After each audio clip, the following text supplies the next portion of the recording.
Hello guys, 2012 Dodge Grand Caravan, and we will be doing power steering fluid change. So to get this done, we will be using a transfer pump, oil tray, and obviously some fluid. So for the fluid, we will be using Castrol Transmax ATF plus 4, and that's what this vehicle uses for transmission and power steering. So to start, we would need to get the front wheels off the ground because we will need to spin the wheels. And the first step, we will take our transfer pump and we will remove any fluid out of the power steering reservoir.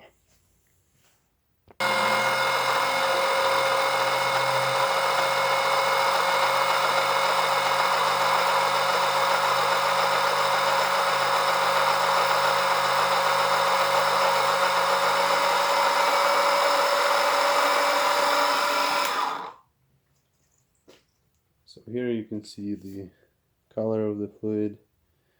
This vehicle has 120,000 kilometers on it, so it's just about time to do the fluid change. So now when the reservoir is empty, we will disconnect the return hose, the smaller hose coming to the reservoir, and we'll hook it up to the suction line on the pump. To remove the hose, I'll just use the Channellock pliers, squeeze the clamp, push it back. Then it's a good idea just to grab the hose a bit and move it so it's loose free. And now we can pull it out and connect it to the pump hose.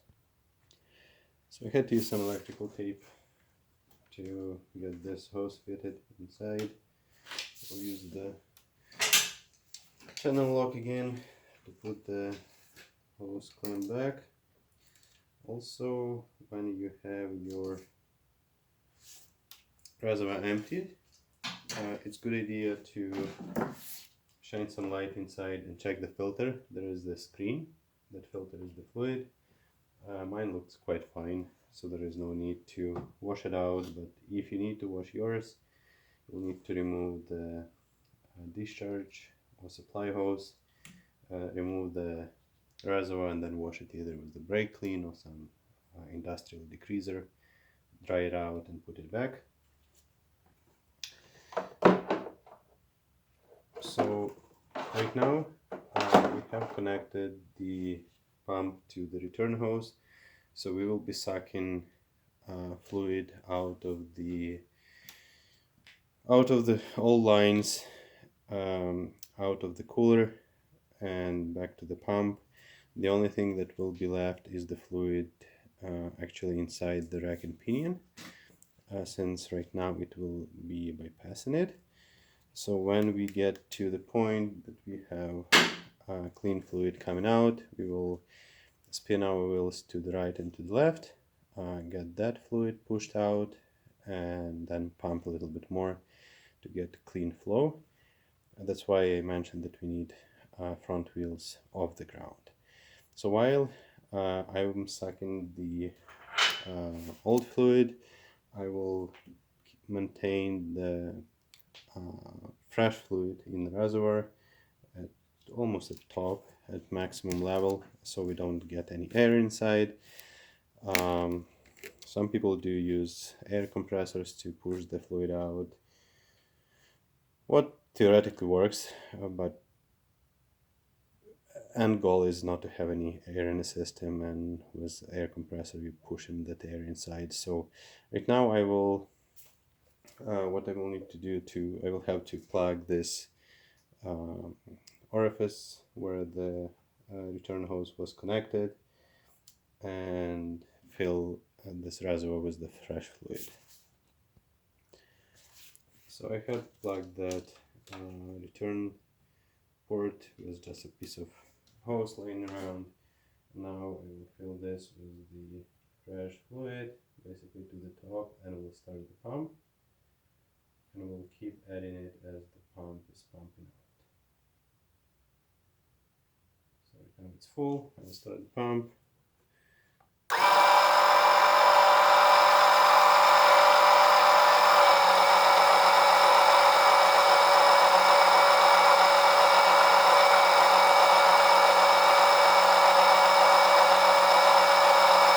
And as the level goes down, I will fill in the reservoir with the fresh fluid.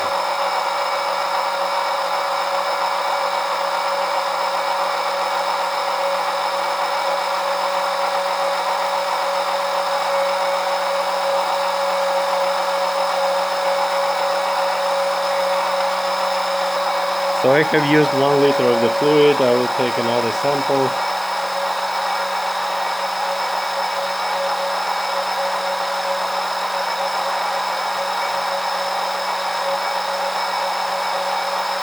And it's getting better, you can tell by the color, but still not where we want to be.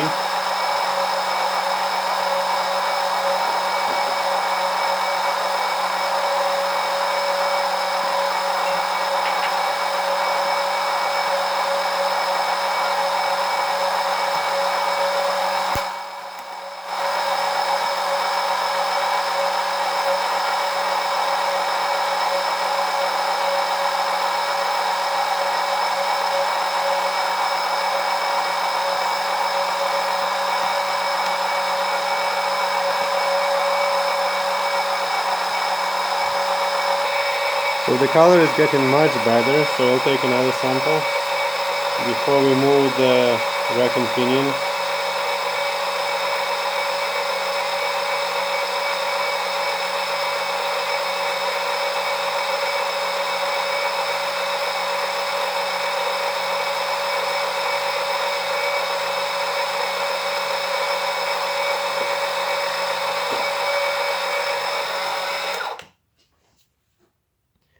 Okay, since we are getting nice bright color right now, so now we will need to spin our wheels all the way to the right and then all the way to the left.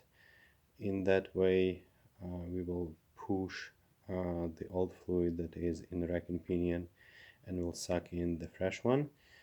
Before we do that, we'll make sure that our reservoir is full, since we will do some pumping using our steering wheel.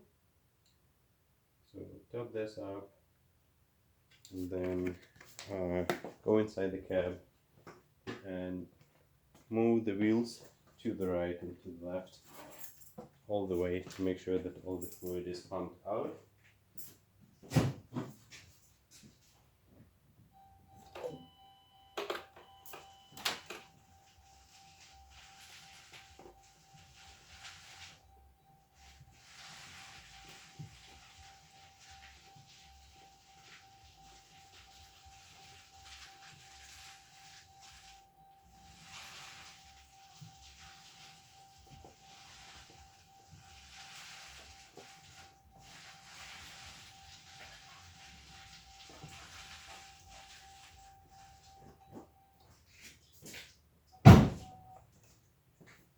As you probably could have seen while I spin the wheels, more fluid was pumped out, and actually what happened, since the pump was off, this pushed out my hose. Now I have a small spill. So I guess when you spin the wheels, it's a good idea to take this hose off and put it directly to the reservoir, so the pump does not create additional restriction for the flow. And for the reservoir, it was full when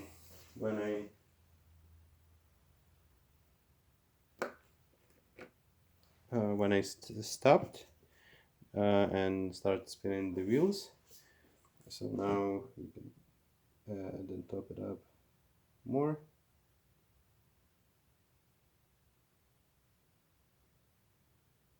So with the two wheel spins to the right and to the left, it took like half a liter of the fluid. So now when we start pumping, we should see a point where we start getting again that darker fluid that was removed out of the rack and pinion, though we've lost quite a bit out of the hose. So let's start pumping, we'll see.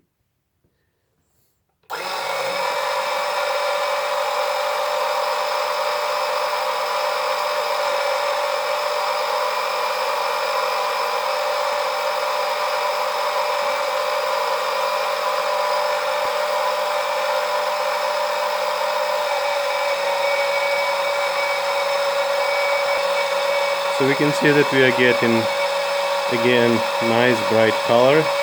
So now we just need to get to the point where the reservoir is getting empty, so we connect the return hose back to the reservoir.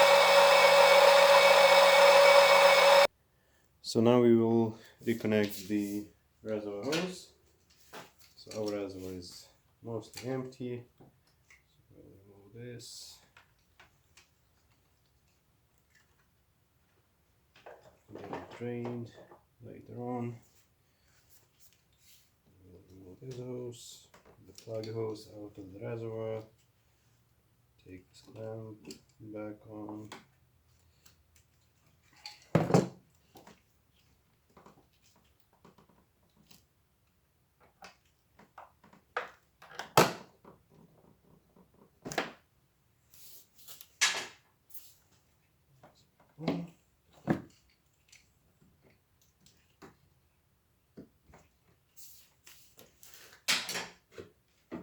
Fill it to the max level.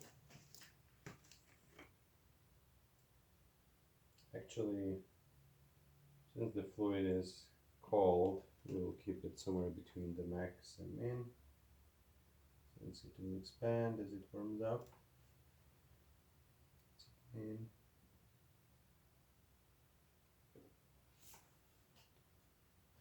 Somewhere there.